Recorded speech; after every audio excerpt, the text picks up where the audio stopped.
22. stih kaže: ne upodobljavajte se ovome svijetu, nego se upodobljavajte Bogu. A šta je kruna i razlog? Zato što je nama srce priraslo za ovaj svijet, zato se mi upodobljavamo ovome svijetu. A da ti je srce prema Gospodu okrenuto, gledao bi da izvršiš njegove zapovijesti. I nema boljeg dokaza da voliš Gospoda, što kaže Isus Krist: vi kada bi mene voljeli, vi bi moje zapovijesti vršili. A može se i drugačije reći: zato što me ne volite, zato i ne vršite te zapovijesti. Jer čovjek nije pitanje morala. Moral je neka svijest o tome šta je dobro, šta ne. Nego je upravo sile koja je potrebna da se to i djelo vrši.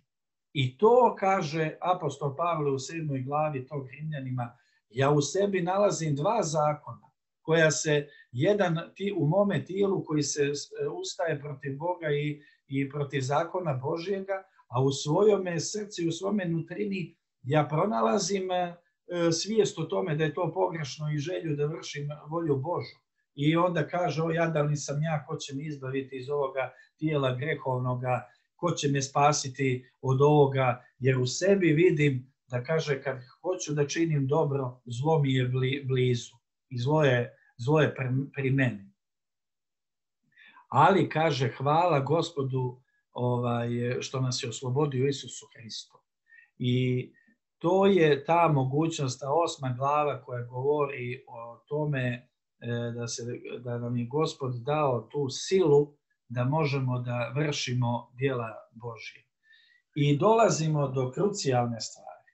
Do krucijalne stvari, to je taj jedan religijski način gledanja na zapovijesti Božje i ono što je Božji način i Isusov način koji je on pokušao u onim evanđeljima da objasni ljudima. A to je, najbolje se vidi, to mi je najbolje onako stih, kaže: ne opijajte se vinom, no se ispunjavajte Svetim Duhom. I mi uvijek prilazimo Svetome pismu kao nečemu što je negativističko i kaže: ne opijaj se vinom.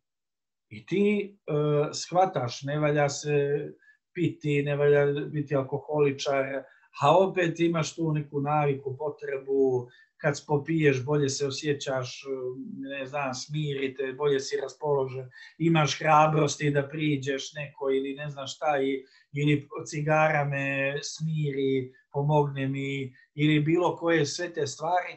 I čovjek kaže: ja ne mogu da batalim to. To mi, čovječe, ne mogu bez toga da funkcioniše. A zapravo prava poruka je u drugome dijelu: no se ispunjavajte Svetim, da samo čovjek koji ima tu ljubav Božju u sebi, to je koji primi Duha Božjega, on po sili Duha Svetoga može da vrši ono što u svojim snagama i svojoj volji i nekakvoj tjelesnosti nikad ne bi mogao. I onda, znači, nije stvar vjere toliko da se mi pumpamo nekim znanjem, koliko da se otvaramo prema ljubavi Božjoj. Jer kada saznamo karakter Božji, to nam daje snagu da mi vršimo njegova djela. To je jedini motivator. Razmišljajmo o Gospodu, o njegovome karakteru, provodimo vrijeme sa njim, tražimo njegovo lice, recimo mu da ga volimo, otvorimo se, upoznajmo ga. Jer u suštini tek kada shvatiš koliko je dobar, onda ti počinješ da shvataš: čovječe, pa ja, Gospode, pa ja te volim. I ovo što činim zbog tvoje ljubavi, moje srce izgara da ti učinim radost. Samo to otvara nebo. Samo takav stav jedini u životu čini neku promjenu. A nikakvi recepti, 7 koraka do uspjeha, 10 koraka do isceljenja, ovamo, onamo, vjerujte mi, ako ne ljubiš Gospoda svim svojim srcem i svim svojim umom i svom svojom snagom, nećeš osjetiti ništa u životu. I sve bolje je da čovjek odustane od svega ovoga ako ljubavi Božje nema u njemu. Jer to se ne može izdržati. Put hrišćanina je put stradanja, put krsta. I ako nema u tebi ljubavi Božje, ne možeš, čovječe. Pašćeš, odustaćeš, razočaraćeš se. Bolje je, kaže Gospod, bolje je da ne krećeš. Ali ako u tebi gori ta ljubav za Boga i gori da mu učiniš to ne može da se glumi. To ili imaš ili nemaš.